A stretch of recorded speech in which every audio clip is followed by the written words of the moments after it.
Okay, can we clear something up real quick? I am not going to go on a rant about how disappointed I was in The Last of Us Part 2. I'm not going to do that. Instead, how closely they followed the main line, like the main line of the first game. And honestly, I'll be disappointed if they follow through with it yet again. They already basically said they were going to, so. God dang it. Well, which makes very little sense from a standpoint of, like, you know, actors and such. Because they have the golden boy actor of the current age of, like, cinema and TV. Pedro Pascal, yeah. And then they're going to just follow a story that kills him off 1 or 2 episodes into the next season. Now, albeit they alongside him, yeah, which is all well and good. good. Have it in present flashbacks could work. It'd be like the Saw thing.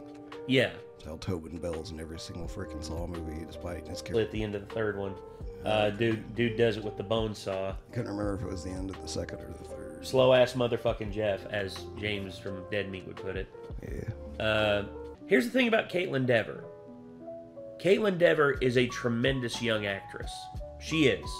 I give Caitlin Dever all the credit in the world. Also, Laura Bailey's playing. Caitlin Dever's playing Abby. And I think that do not hate the actor or the actress playing the role. I've never understood that. I've never understood people giving actors and actresses shit. Need a place to vent their frustrations, and like people hated on like the lady that played shit, I forgot her first name. Lannister. Oh, Game of Thrones. Cersei? Yeah. People hated on the lady that played Cersei, and like oh, Cersei God. was fucking amazing. Not only Cersei, but also acting-wise, you know, like also obviously Joffrey. Leeson quit acting. Actor and actress-wise, if I met either of them, I would be like, "You are fucking awesome." Yes. Like that was amazing. Yes. Like that's an actor's job. I don't understand how people conflate like disliking a character with hating the people who play them. It's because Laura Bailey's a fucking amazing person. Yes. For everything I've seen. Her and Travis, like all the people on Critical Role are awesome. But Laura and her work as a voice actress and as a mocap actress, oh my gosh. She's amazing. She killed it as Nadine in Uncharted 4. Hell, she played a black woman. And guess what? The internet lost their shit, and basically everyone told like the people, and I agreed.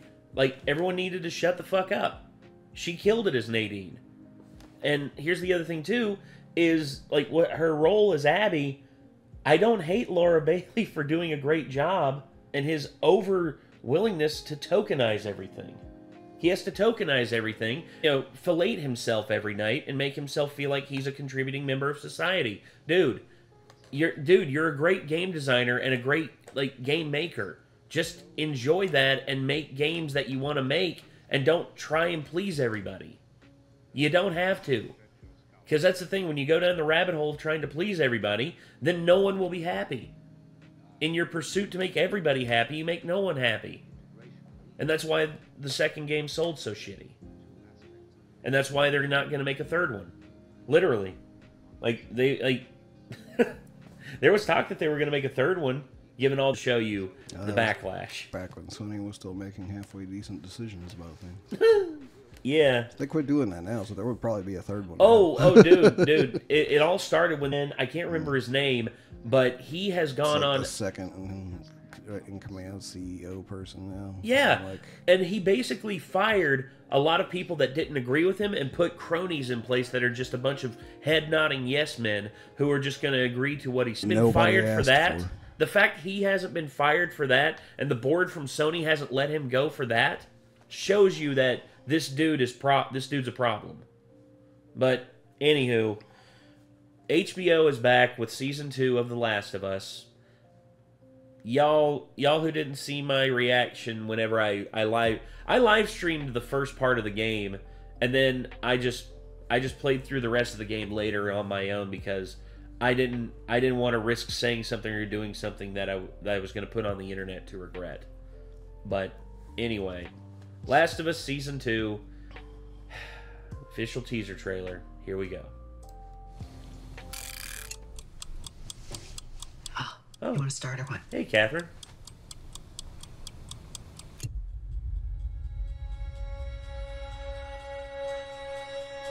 Bella Ramsey, she's back.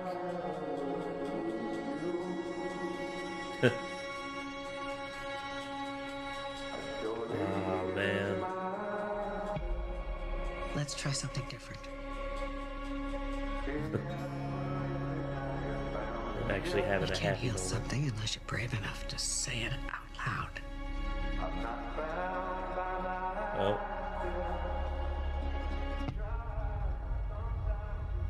Say the thing you're afraid to say. Say it out loud, no matter what it is, no matter how bad. Wow.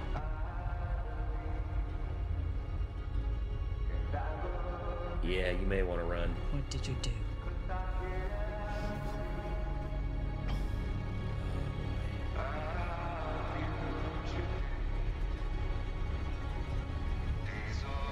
Oh crap. Yeah. Was that in the second game? Yep. I mean, the framing's different, but basically, yeah. Oh. Oh, no. Oh, boy.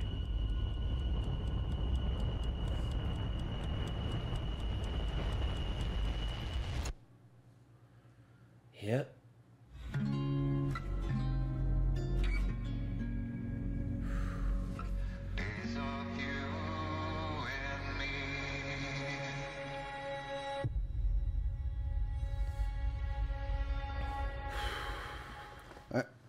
I would hope that the opening line to that trailer, like, let's try something new, would have been, like, the hint that, like, that's actually what they were doing, but Pedro wasn't really in anything except for that one scene talking to She was in, he was in a few scenes with, you know, Catherine O'Hara, basically the therapist, but I think they're doing that to expand on him a little bit, but I think that something very bad...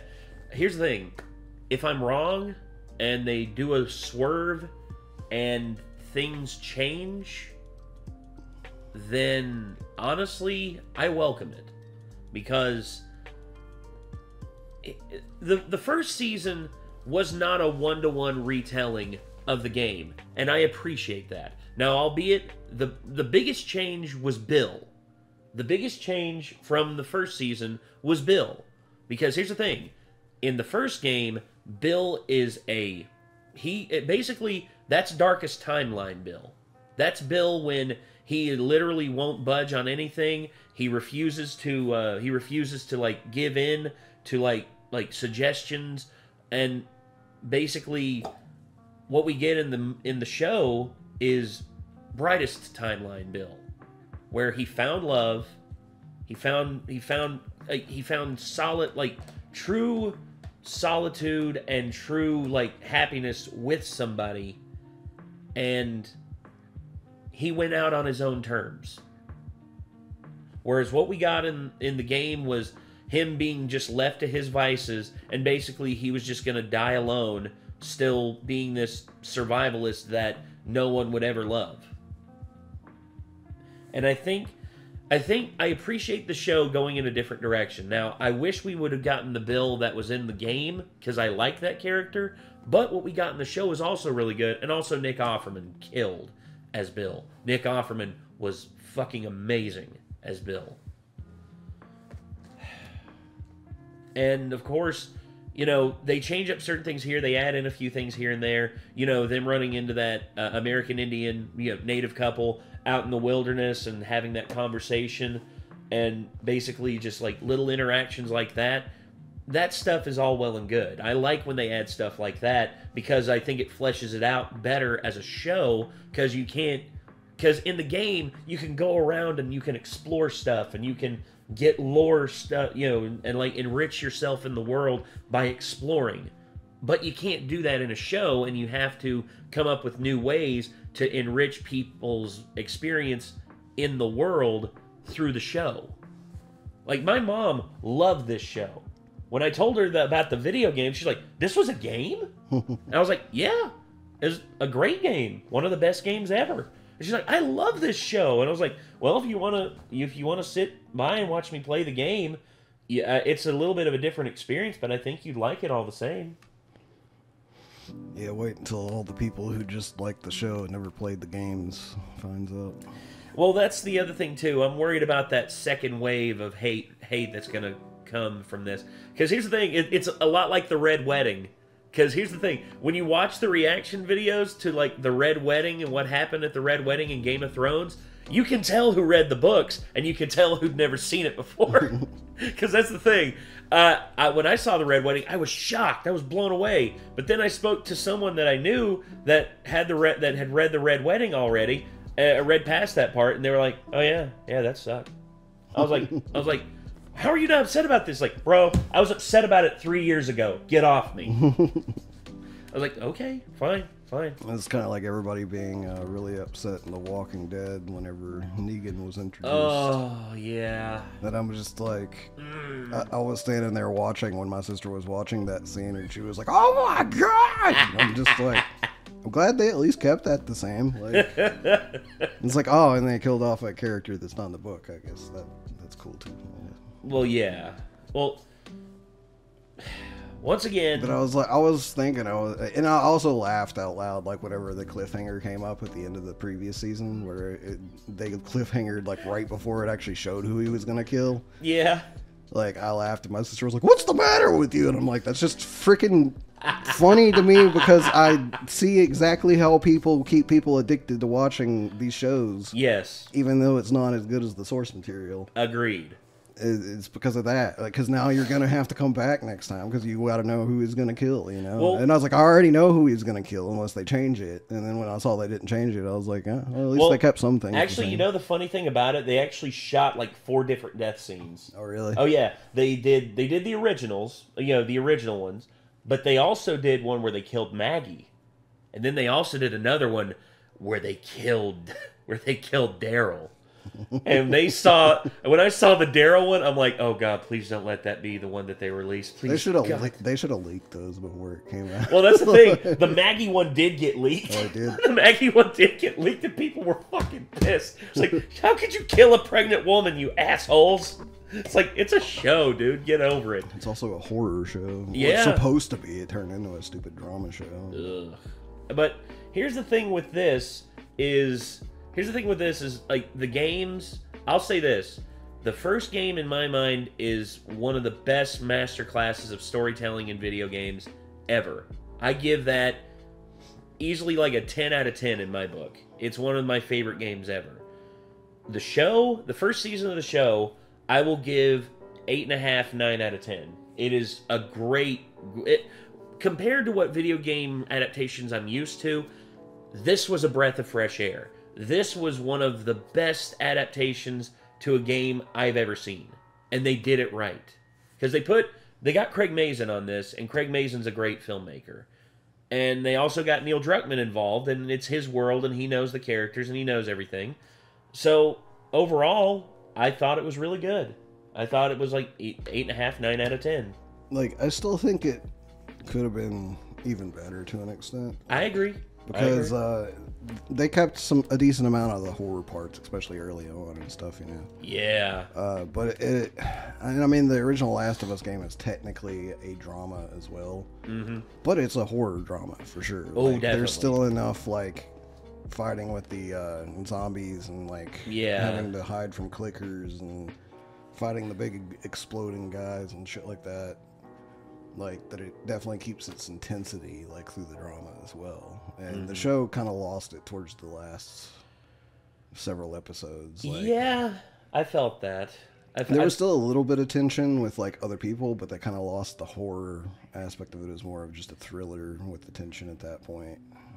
Well, the stakes were different in the last part of it, and I think taking away that and turning it into more of a thriller, they kind of had to when it came to the series. But they kept it in the game. They kept it in the game because like you were in this gigantic place, this gigantic hospital, surrounded by dudes, and you had no idea like if you were going to make it out or not, and you had no idea if you'd be able to even find Ellie.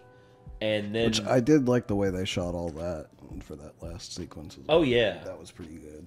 But, oh yeah, yeah, like, I don't know. I just feel like they have potential to actually tell a better story than the second game did, and I think they should try to do that, yeah. I think so too. in my opinion. Well, here's the thing. I hope they have tried to do that. Mechanically, I'll say this: The Last of Us 2, mechanically, it's one of the most perfectly polished games I've ever played. It's like I give it a 10 out of 10 in terms of its overall gameplay aesthetics. In terms of its story, 3 out of 10. That knocked the game down several big points in my mind because it just felt cheap. It felt cheap and it didn't feel legitimate. And there were parts of the story I did enjoy, but at the end of it, that's all I could really bring myself to give it. Was like the story was a 3 out of 10. And yeah, overall I still give the game like a 7. Like that's the highest rating I can give it, like a 7 out of 10. See, I almost never will spoil a game for myself and just not play it, but when it came out, it was impossible not to have what I probably never experienced that really good gameplay. So I just don't care to. The gameplay was great. It really was. The gameplay, once again, so polished, so good. The stealth gameplay too, man. When you were like had to take everyone down, God, it was so good. But yeah, anyway, I'm gonna tell my mom about it. My mom's gonna be excited. So we'll see how it goes. So anyway, until next time, everyone. Signing off. I am Nate. I'm Nick. Y'all be good people. Take care. Peace.